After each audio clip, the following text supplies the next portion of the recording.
There's a really exciting new update to Borderlands 4 today that I want to talk about, and there's going to be a big change to the amount of farming that you'll have to do to get some of the most annoying drops in the game. So this is a great update, the December 18th, 2025 update here. We're getting a triple threat of big encore bosses, with all three vault bosses being the big encore right now. And the season's looting, which will give you 5 times more likely chance of getting legendary drops outside of big encore bosses and Bloomreaper, which is kind of funny. So you actually might want to not do the big encore bosses for the vault bosses to get the increased loot chances, and Bloomreaper's not affected either. They didn't clarify if this means just the big encore or just regular encores, but it may be all vault bosses and Bloomreaper, but 5 times more likely to get loot. That means you'll be able to get yourself a bod finally from Axmal.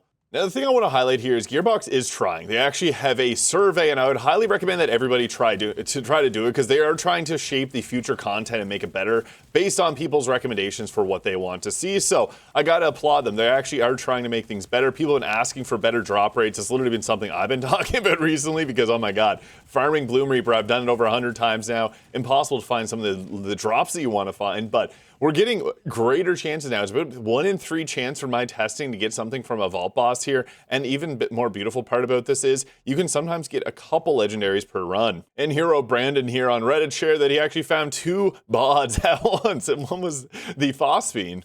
Now, Reddit user Nalfi actually ran this particular boss fight, an Ultimate Vault Hunter 1, and they did it 100 or 200 times roughly, and they were getting about a 39% legendary drop rates, around 40%. So that's a little bit higher than the 5 times that they said, which is kind of nice. And I gotta say, from each of my runs, there's only been a couple times, I've been running this on a few different characters here, where I didn't get a legendary drop. And we'll just have to see right here, oh, we're getting some white drops. That's a rare occurrence.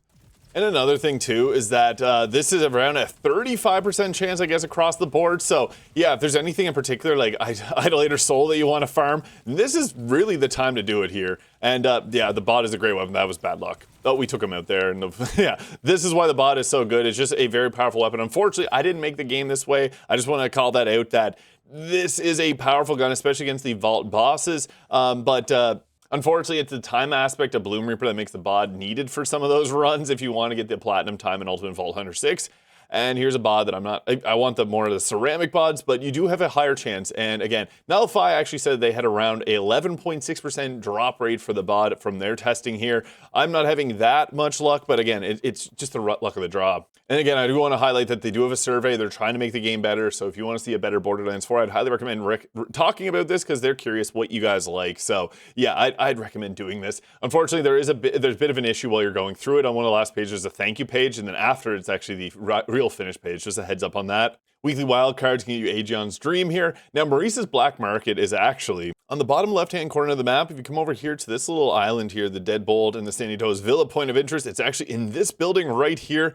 That is what you're seeing right there. So again, that's just that little building right there. They also posted the future updates on where they're going to be, but we're going to have 3 vault bosses. I think this is awesome. I hope they do more things like this, because this is just great for farming when it sometimes is a little bit dull.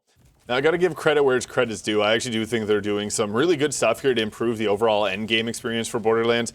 Obviously, whenever Borderlands games come out, if you've played the previous ones, you know they don't always come out in the most perfect state, because they do add a lot of content as the game develops, and that's the same kind of thing that we're seeing here, but they're really doing a lot of work here to make sure that the Borderlands 3 situation does not happen here, so I gotta applaud them. So definitely go help out with that survey, because I think they want to do good by the gamers and us players. But yeah, I'm curious to hear your thoughts. If you've been playing, let me know what you think of the drop rates. I think they're massively improved. They said 5 times. It feels like it's more than that, and this is great for looting and getting geared up for over the holidays. So I hope you guys all have a very happy, Merry New Year, Merry Christmas, Happy Holidays, and all that. And we'll catch you in the next one.